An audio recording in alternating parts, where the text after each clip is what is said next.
Bonsoir et bienvenue en ce vendredi 28 mai 2021.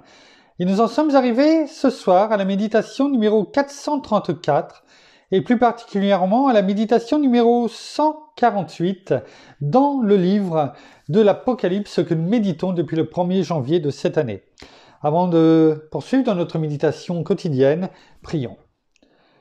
Père, dans le nom de Jésus, bien-aimé Saint-Esprit, nous venons encore à toi ce soir en toute humilité. Nous venons te laisser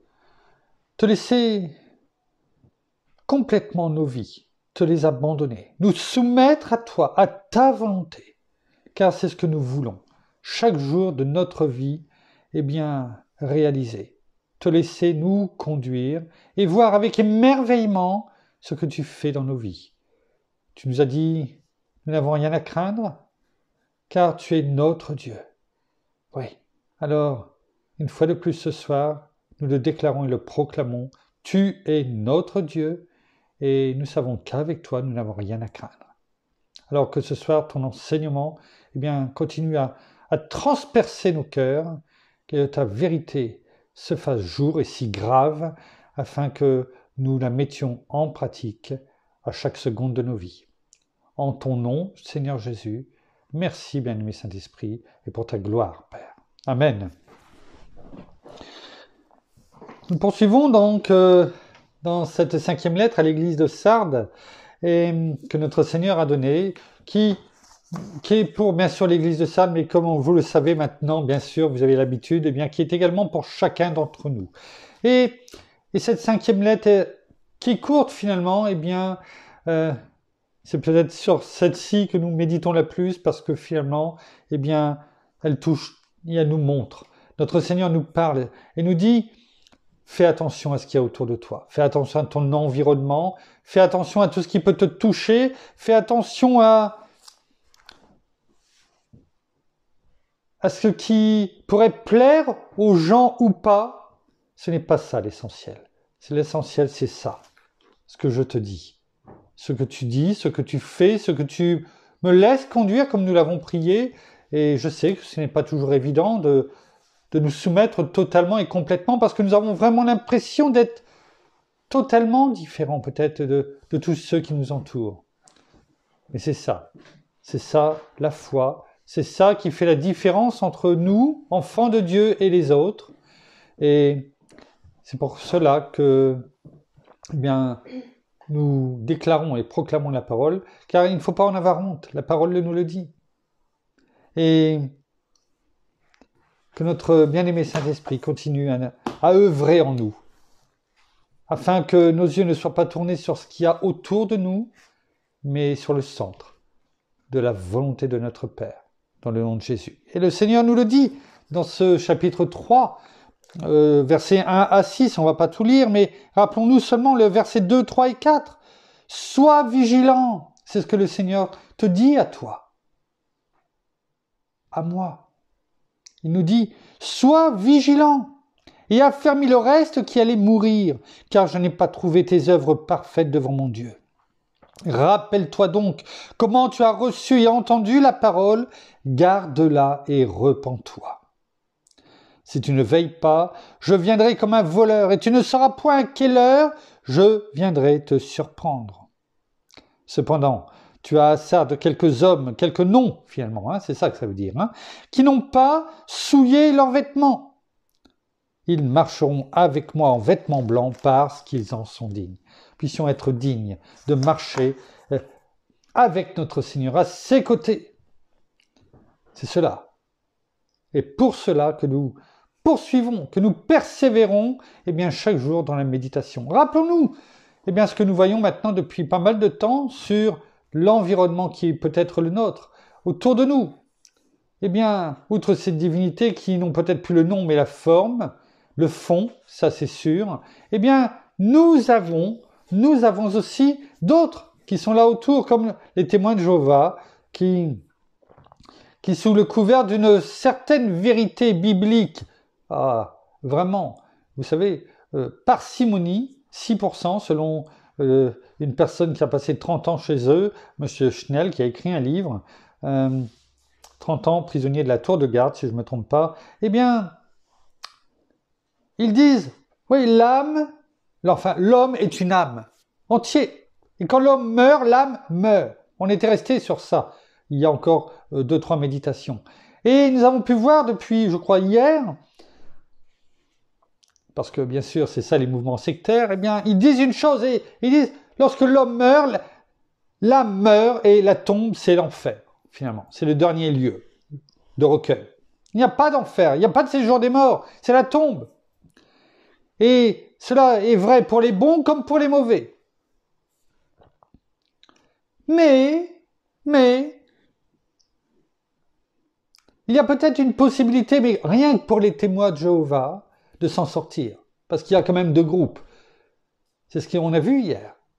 Le premier avec les 144 000 dont on parle dans l'Apocalypse, et qui seront sauvés, qui marcheront avec notre Seigneur. Si ils abandonnent tout aux témoins de Jéhovah, tout. Ceux-là, eh bien, ils sont dignes de marcher avec notre Seigneur.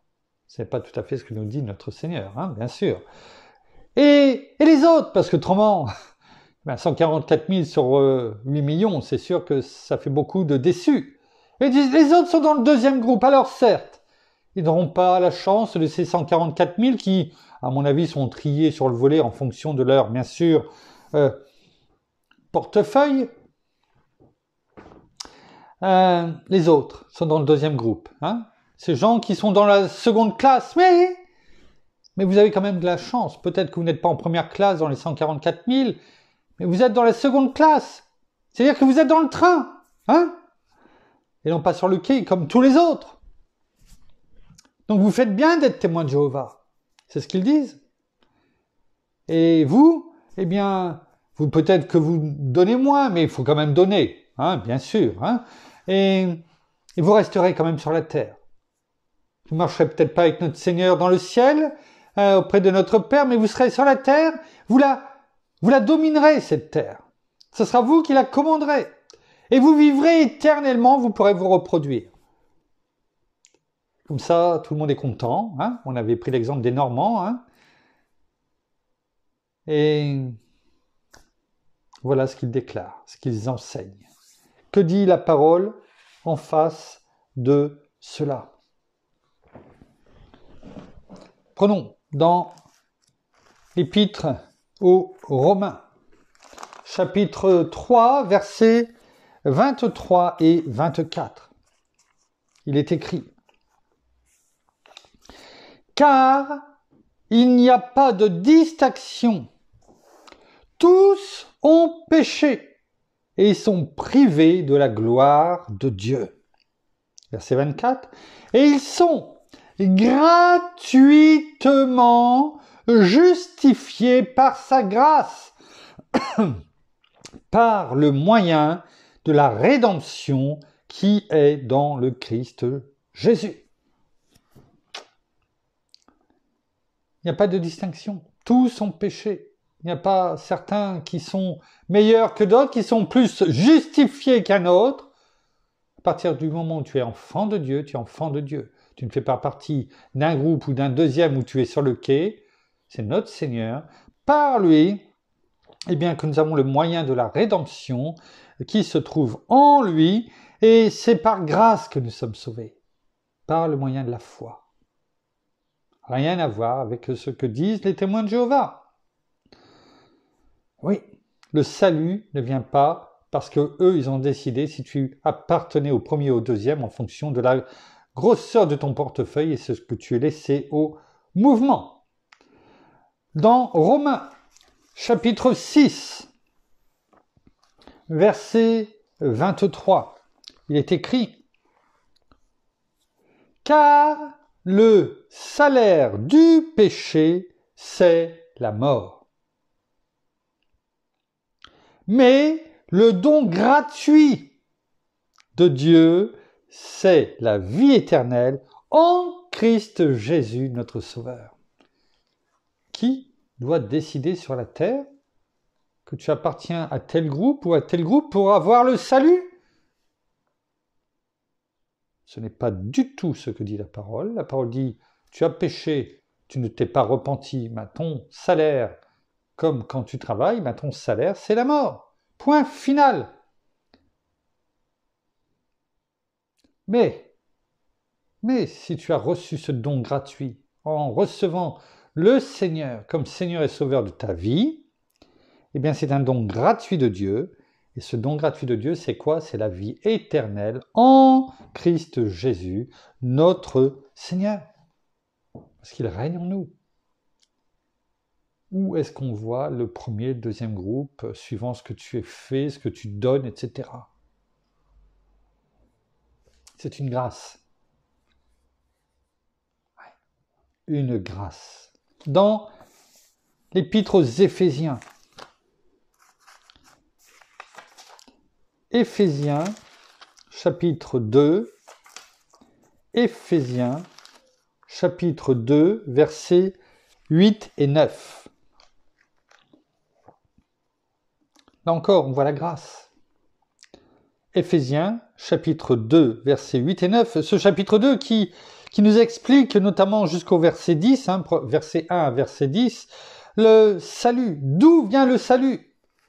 Le salut par grâce. 8 et 9.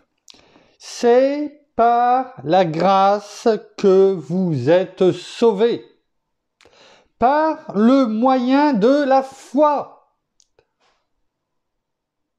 Non pas parce que vous appartenez à tel ou tel mouvement, quel que soit le nom. C'est par grâce, par la grâce en effet que vous êtes sauvés, par le moyen de la foi. Et cela ne vient pas de vous, c'est le don de Dieu. Cela ne vient pas des témoins de Jéhovah qui décident qui est sauvé et comment. C'est le don de Dieu. Ce n'est point par les œuvres, par ta richesse, par ci, par ça, par ce que tu as fait et que tu vas le donner. Ce n'est point par les œuvres, pourquoi? Afin que personne ne se glorifie. J'ai beaucoup d'argent, je t'ai tout donné, j'ai le salut, parce que je t'ai tout donné comme tu me l'avais écrit. Non. C'est un don gratuit, c'est par la grâce, par le moyen de la foi, afin que personne ne se glorifie. C'est clair, hein? On voit combien l'apostasie, c'est-à-dire le rejet de Dieu, eh bien, parce que c'est le rejet de Dieu, c'est le rejet de sa parole, les mensonges éhontés, retirés, ajoutés dans la parole, et on sait ce qui est écrit dans le chapitre 22 du livre de l'Apocalypse, versets 18 et 19, c'est la mort. Les personnes ne sont retirées ou ne sont pas présentes dans le livre de vie, et donc seront jugées en fonction de leurs œuvres et seront jetées dans le lac de la géhenne. Prions pour ces personnes afin que la lumière luise dans leur cœur et leur soit donnée. Dans le livre de Tite, on n'a pas trop l'habitude, c'est le livre qui est après les deux épîtres des deux épîtres de Paul à Timothée, donc après 2 Timothée, la deuxième épître de Timothée, on a le livre de Tite, où il n'y a que 3 chapitres. Mais ce n'est pas parce qu'il n'y a que 3 chapitres que cela n'est pas important et que ça ne doit pas nous parler. Regardons ce qui est écrit au verset 4 à 7. Épître de Tite, chapitre 3, versets 4 à 7. Il est écrit, là on parle de l'amour de Dieu. Mais lorsque la bonté de Dieu, notre Sauveur, et son amour pour les hommes ont été manifestés, il nous a sauvés. Non parce que nous aurions fait des œuvres de justice, mais en vertu de quoi? De sa propre miséricorde. Comment? Par le bain. Vous savez, quand on va prendre un bain, c'est pour se laver. On frotte pour se laver, pour retirer la poussière, la crasse, peut-être, suivant les métiers que l'on fait.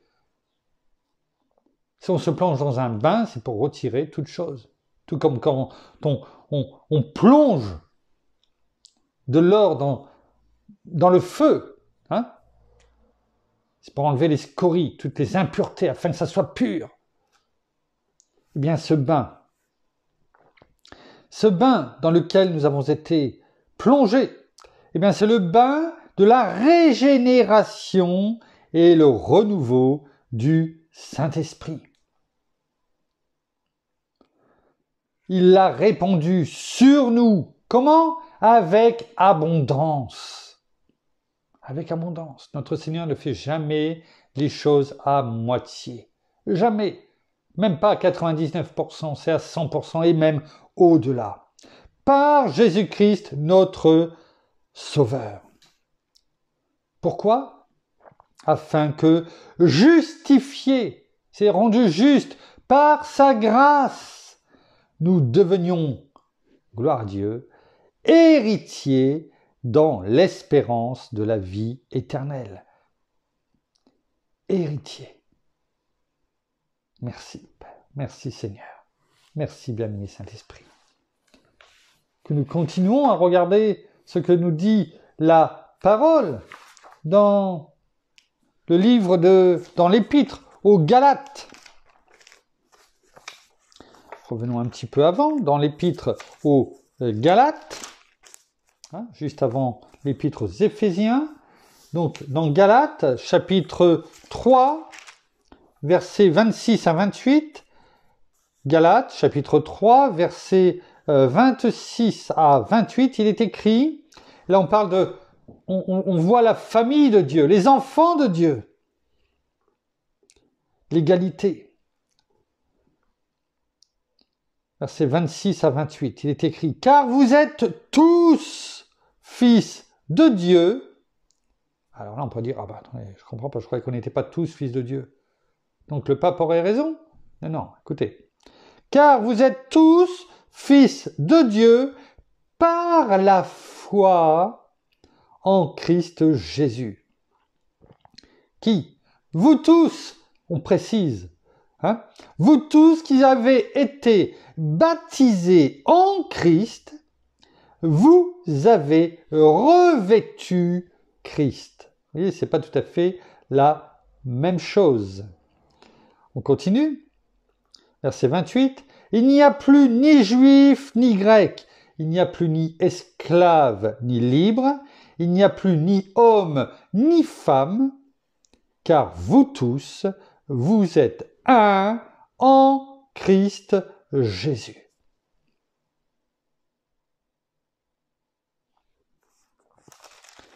Toujours dans l'Épître aux Galates, chapitre 4, verset 6.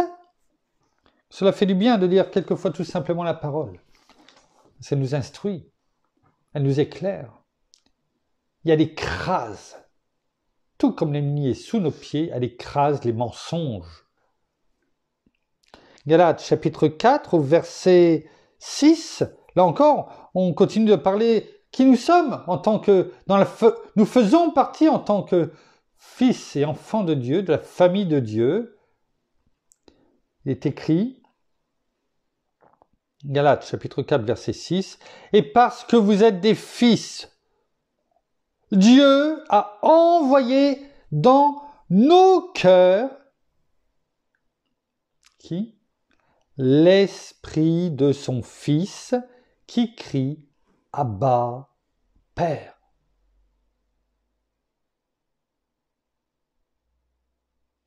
On pourrait même englober encore le verset 7. Ainsi, grâce à ça, tu n'es plus esclave, mais fils. Et si tu es fils, tu es aussi héritier grâce à Dieu. Qui peut s'arroger le droit de dire tu appartiens à Dieu, tu as la vie éternelle, Tu marcheras avec notre Seigneur, tu ne marcheras pas avec notre Seigneur. Simplement parce que tu as donné tout ce que tu avais. Non pas Christ Jésus notre Seigneur, non pas ton cœur, non pas ta vie en soumission totale à Dieu, mais à moi. Mouvement, témoin de Jéhovah, tu m'as tout donné. Tout ce qui t'appartient. Et on fait ce qu'on veut de toi, et là, tu seras sauvé.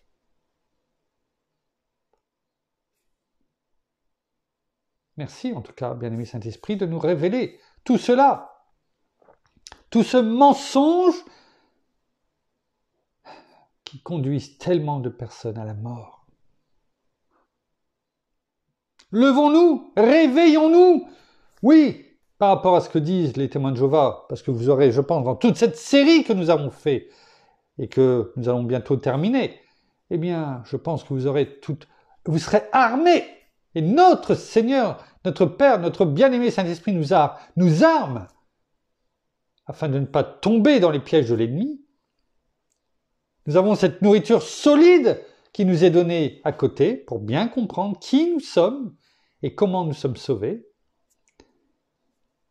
Alors c'est pourquoi il est important de retenir tout ce qui se dit, de le garder comme le Seigneur nous dit, de veiller à ne pas écarter nos yeux et de nous laisser séduire, à veiller à ce que dans nos pensées, l'ennemi ne trouve aucun doute afin de ne pas s'en servir et de poursuivre notre chemin. Oui. Car la parole de Dieu est une lampe à nos pieds et elle nous éclaire. Et notre Père nous dit, sois sans crainte, car je suis avec toi. Ne promène pas des regards inquiets, car je suis ton Dieu. Je te fortifie, je viens à ton secours, je te soutiens de ma droite triomphante. Encore faut-il que nous le voulions, que nous le désirions ardemment et que nous le laissions agir au quotidien, à chaque seconde dans notre vie. Merci Père, merci Seigneur, merci bien-aimé Saint-Esprit, pour tout ton enseignement, pour tout ce que tu nous montres, tout ce que tu nous apprends au quotidien. Oh, que cela réjouisse nos cœurs, nos pensées, et que, au quotidien, tu nous renouvelles justement nos pensées, afin qu'elles soient rendues captives à l'obéissance au Christ. Nous terminons par la prière. Merci. Oh, merci Seigneur, et bien encore pour ta parole ce soir. Merci encore pour ton enseignement. Merci pour tout ce que tu nous révèles chaque jour par notre bien-aimé Saint-Esprit. Merci pour la vérité, tout simplement. Merci afin que nous ne puissions et garde surtout nos cœurs plus que toute autre chose, car de lui viennent les sources de la vie, que nous ne soyons pas attirés par toutes ces choses du monde, tout ce qui peut être beau, tout ce qui peut briller, mais simplement combien nous perdre au final.